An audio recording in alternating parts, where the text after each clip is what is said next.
Hello family, welcome back to Life with the Burns. If you're new here, my name is Jasmine. I'm so happy to have you here. Make sure you hit that subscribe button so you can become a part of the family too. So, as you can tell by today's title, I will be doing a 31-week pregnancy update video for you guys. Quick little backstory, if you're new here, I am a second-time mom, so I have a 2.5-year-old girl, and then I am pregnant now with a boy. So it's gonna be a different experience, but we are so excited. So like I said, I am 31 weeks, so I am in month 7 of my pregnancy. It has been going by so fast, which is probably just because I've been focused on so many other things.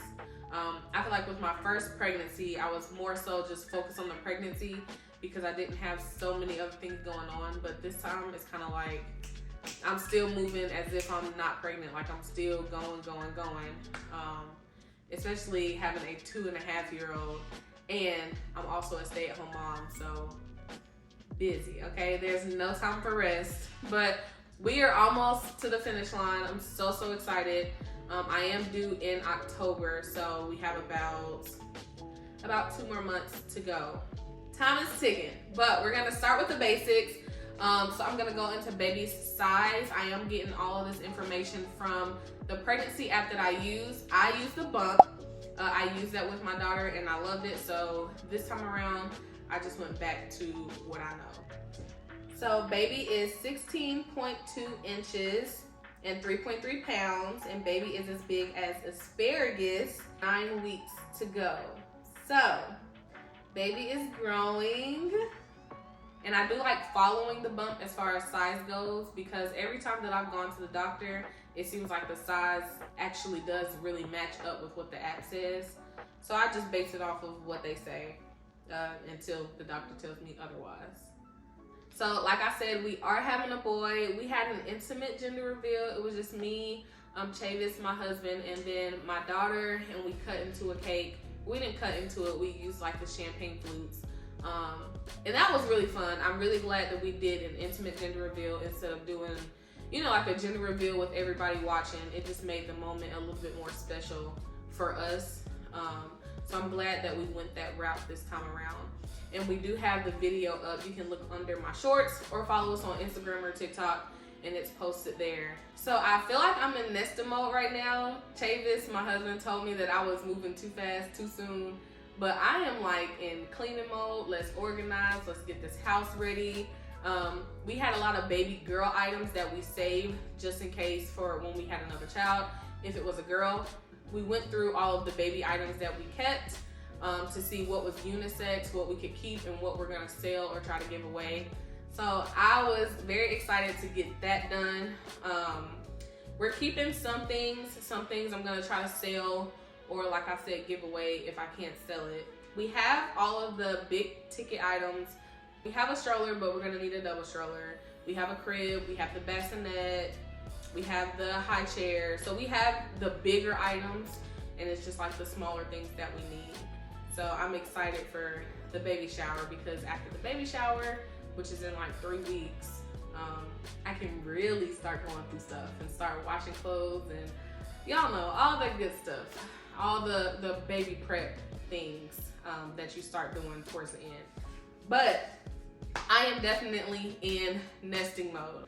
So the one thing about nesting mode is this time around we won't be doing a nursery in the beginning. So we live in a 3-bedroom, and we will have some guests coming in when the baby is born, maybe for like the first month and a half.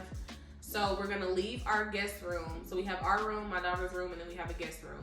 Baby boy will be taking over the guest room, but we're gonna keep the guest room up just because he's gonna be in our room anyway for probably the first 6 months, if it's the same as my daughter, and we transitioned her out of our room at 6 months. So probably towards the top of next year, we'll actually start doing his nursery. So there's less for me to prepare. There will still be things for me to prepare, but I won't be doing like the whole decorating the nursery right now. So y'all will get a nursery video after he's here. Okay, y'all, so let's get into these symptoms. I feel like I don't have any major new symptoms. Starting with number one is just the general discomfort of being in your late stages of pregnancy. I feel like I take a couple steps and I'm like, okay, I need a break. I go outside, run an errand. After that, I need a break. And the heat does not make it any better, okay? I can assure you that pregnancy in the summer is not the same. Being like bigger in the summer. So I'm due in a couple months. Most of my pregnancy was in the hottest months of the year. So, and this summer feels hotter than normal. So yeah, being pregnant in the summer, big and pregnant in the summer is not for the weak. The heat takes me out even more. So just general discomfort, general aches and pains, exhaustion, like I said, just being tired all the time. I feel like I've kind of reverted back to how it was first trimester when I was just tired, and it was like no matter the amount of sleep that I get, I'm still tired. I'm right back there. Maybe that's also with me just running around after a 2-year-old. So who knows? We're pushing through though. Another thing is shortness of breath, of course. I feel like maybe everybody goes through that in pregnancy, especially towards the end. Baby's getting bigger and there's less and less room for you to breathe. Another symptom that I feel like has increased lately is like skin itching. So my stomach has been itching a little bit more, and I don't know, I really don't know the science behind this. I don't know if that's just because when your skin stretches, I'm assuming, it just starts to itch more.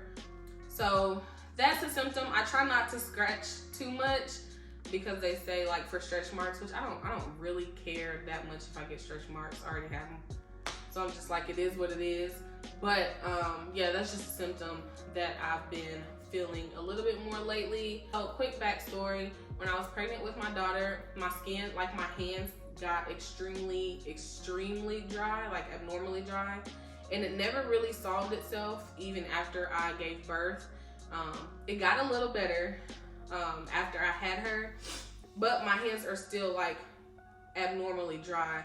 And now this pregnancy is gotten back as bad as it was when I was pregnant with her. So if you watch my pregnancy must-haves video, then you know that I use the Palmer's stretch mark creams and oils. But lately I have switched over to shea butter, just raw natural shea butter, because it seems to be the only thing that helps the dryness on my hands, and then it just feels good on your body too. So if you don't want to go the route of buying like the big name products like Palmer's or whatever other belly oils and creams and everything for stretch marks, regular shea butter will do the trick. Unable to sleep. So it is so hard for me to fall asleep these days. I'm constantly tossing and turning, and that's probably for two reasons. One, just because the simple fact that I just can't sleep, like I'm just up at night, and then two, it's hard for me to get comfortable. So I'm constantly tossing and turning, and then if I have to get up and go to the bathroom, then my hips are locking up. It takes me forever to get out the bed. So nighttime is just a whole thing right now, which when you get later into your pregnancy, I feel like that's kind of normal. People other than myself can actually start to feel him move now. He is moving a lot. And before I would try to tell like my husband to come and feel him when he was moving, and then as soon as he would put his hands on my stomach, baby would stop. So now I feel like more and more people outside of just me can actually feel him move, which is exciting to actually share that with others, to actually have like my husband able to feel the baby and it's not just me. So he's moving and grooving in here, okay? He's moving at all times. And of course, my daughter was like this too, so I'm not sure if it's all babies or just some, but he's really active at nighttime. So I'm a little nervous because that probably means when he comes out, he's gonna be active at nighttime, but we'll see. So I have not felt Braxton Hicks yet. I don't believe that I felt them with my daughter. Like I would hear about how people describe them as like your stomach tightening for practice contractions, but I didn't feel them with her. So I'm wondering if I'm gonna feel them this time. I haven't felt them yet. So yeah, I don't know. I don't know if that's something that everybody goes through, the Braxton Hicks, or if some people don't, but I definitely feel like I did not feel it with my first pregnancy. And so far, I haven't felt it now. Of course, I still have some time to go, so they can still come. But as of right now, as of 31 weeks, I have not felt Braxton Hicks yet. Let's get into the latest doctor visit and testing. So I already had my anatomy scan and everything is fine. Baby is good. They actually had to do a second anatomy scan just because the first time baby was moving around and I guess they didn't get the pictures, all of the pictures that they needed. They didn't see everything they needed. So I had to redo it for them to get the things that they were missing. But baby is good. Everything is growing fine. If you don't know, the anatomy scan is just an in-depth ultrasound. So they check like the brain, the heart. They check every little bitty detail to make sure baby is growing as he or she should. So I'm super grateful. Thank the Lord that baby is growing fine and there were no issues found during the anatomy scan. So sis, let's get into this glucose test, honey. The glucose test stresses me out. So I did fail the first round. Let's rewind 2.5 years ago when I was pregnant with my daughter. My first pregnancy, I failed the 1 hour glucose test also. That was because I ate a banana the morning of. I know I shouldn't have did it, but at the time I didn't know. I was kind of clueless and the doctor just didn't do a good job of explaining it to me. So yeah, I failed the 1 hour, my first pregnancy, and passed the 3 hour. I still had to take the 3 hour, but I passed it. So let's fast forward to now. I still failed my 1 hour glucose test. And this time I really did try to, eat better and not eat like a banana before the test. I tried to do better and I still failed the 1 hour. So I was like, great, that sucks. So I had to take the 3 hour test.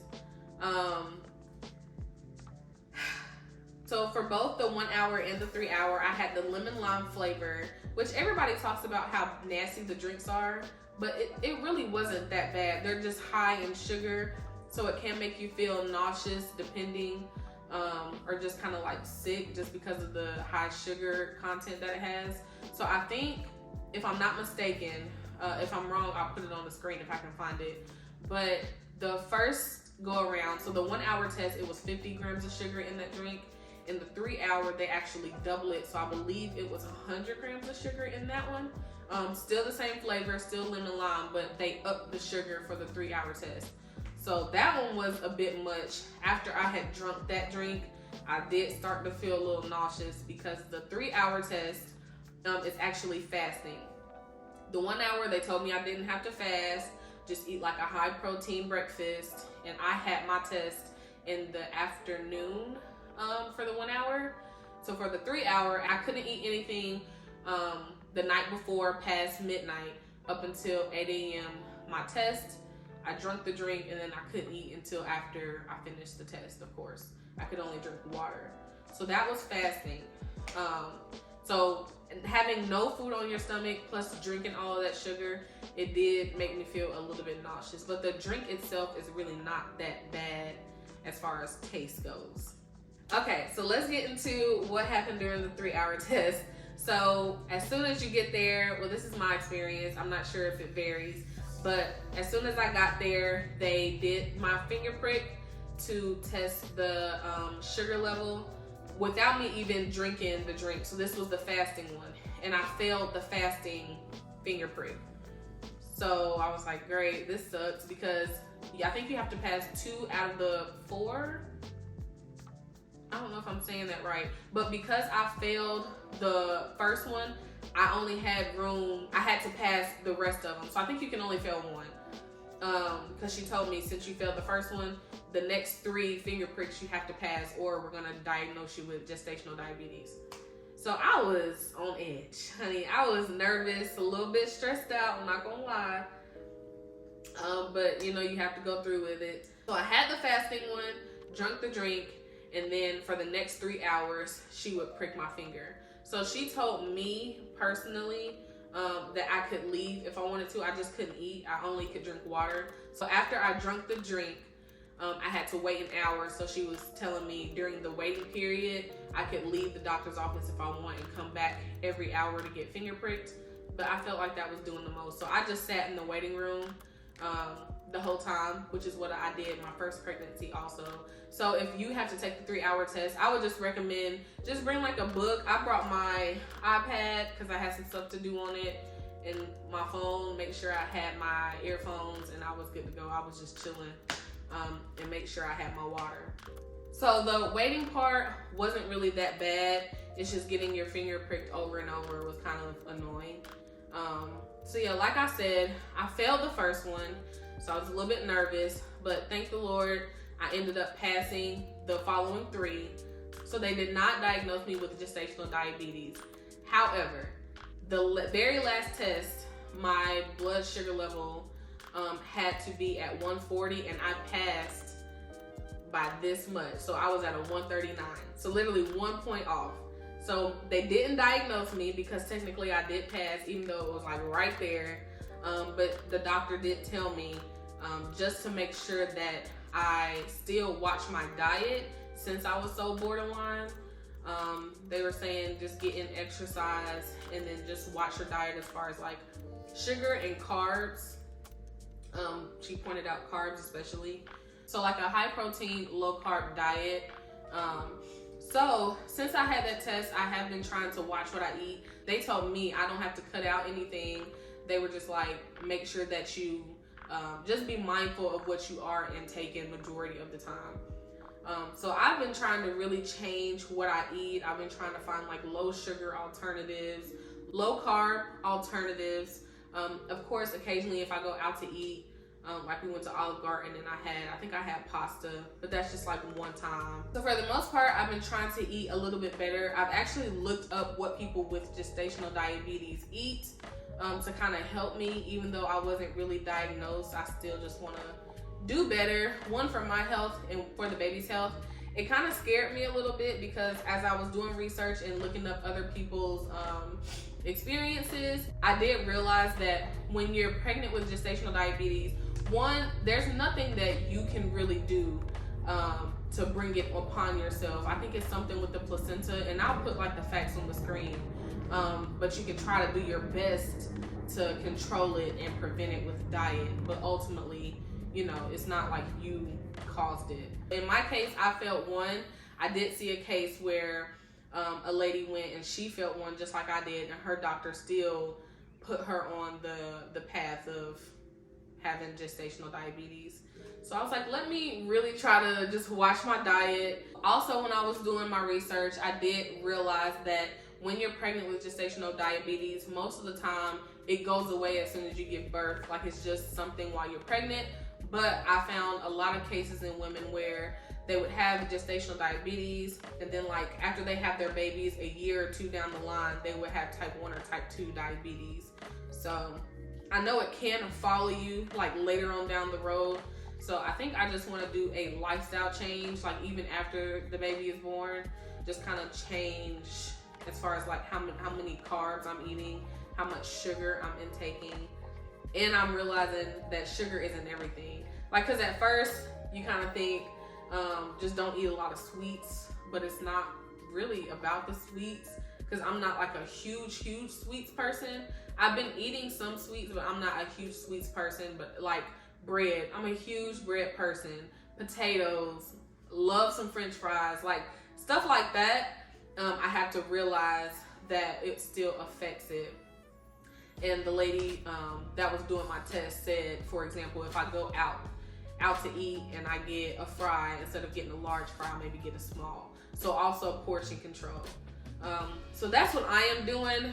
The glucose test is just kind of like, for me, it was dreadful. I dreaded doing it this time around just because of my experience last time. I really didn't want to have to take the 3-hour test, but that's how it ended up. Like I said, I'm super grateful that at least I did pass, even though it was borderline, so I don't have to like prick my finger every day after every single meal, because that's a lot. But like I said, I am gonna watch my diet. Another thing is, the doctor also told me her experience, and she said that she passed her 3-hour test, and then later on down in the pregnancy, like a few weeks after, she ended up getting diagnosed with gestational diabetes a few weeks after she passed her 3-hour test. So yeah, you just want to make sure that if you have any kind of complications, or even if you're like borderline, you still watch out for like diet, exercise, stuff like that. Yeah, as moms, I know we're always concerned about the baby, but our health actually matters too. So yeah, that's my experience with the glucose test. If you've had any kind of experience with the glucose test, let me know your experience, if you passed the 1 hour or if you had to take the 3 hour too. I just like looking at everybody else's experience because everybody's experience is different. So yeah, y'all, that's what's going on in week 31 of pregnancy. We're finally at the stage where, like I said earlier in the video, we can start prepping for baby. So I am working on scheduling my maternity shoot because I do want to do one since I did one with my daughter. I don't want to miss out on that with this baby. Baby shower is in planning mode. If you're a first time mom and you don't know, make sure that you check out your insurance because normally you can get a free breast pump through your insurance. And I did get the go ahead from my doctor, so I just asked my doctor at my last appointment if she could just give the approval. She gives the approval. They put in the prescription for it. In my first pregnancy, I got my free breast pump on Aeroflow, which is an online website.